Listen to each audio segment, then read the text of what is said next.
Did I scare you? Good, because today I wanted to talk with you about stress and more specifically, how stress impacts our energy level. Hi, I'm Dr. Joe, PhD nutritionist, professional speaker, and author of Reboot, How to Power Up Your Energy, Focus, and Productivity. Whenever we feel threatened, like in a near car accident, a bear is chasing us, or maybe just someone yells boo at us, our body secretes a set of hormones like adrenaline and cortisol that respond in such a way to increase our blood pressure, our pulse, and our breathing, our blood glucose, all to provide the oxygen and glucose that we need to either fight off that bear or to run away. All this is good if what we need to do is a physical response like that. But let's face it, most of the things that get our blood boiling during the day have nothing to do with a physical response, like fighting traffic, or hearing some disappointing news at work, or maybe a disagreement with a friend or family member. When we experience this fight or flight response in those kind of situations, it actually shuts off our creativity and we end up with a poor response.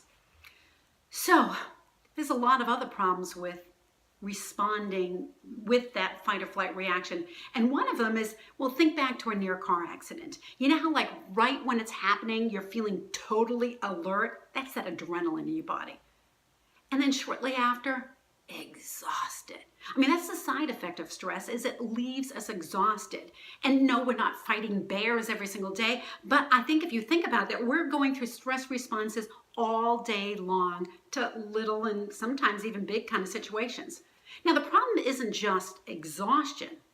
Chronic stress can lead to a lot of physical problems, some of them very serious. Gastrointestinal issues, backaches, headaches. It can increase our blood pressure, our blood sugar, lead to insomnia, and like so many more things.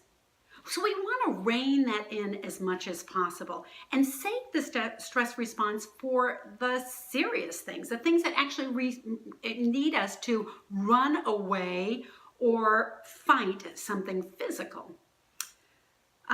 For those of you who say, well, this is just the way I am, I can't respond any differently, I hear that all the time, and frankly, I'm pretty good at getting myself in a tizzy, but realize I don't care how bad that person or situation is, nobody can get inside your head and make you mad.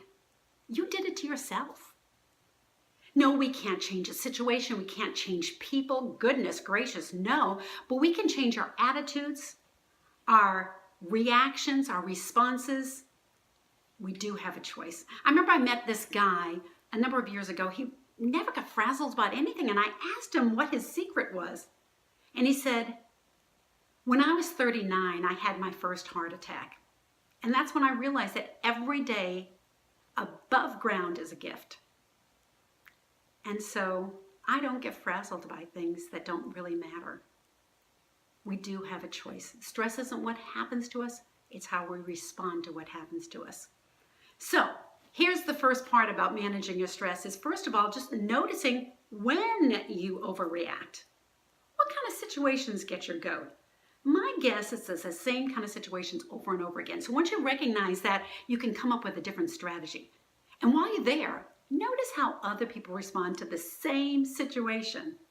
I think you'll find out that not everybody reacts the way that you do. And that's when you realize, wow, I do have a choice. So there you go. The first step in managing your stress is just to notice when it happens, notice how you respond, look at how other people respond, and realize you do have a choice.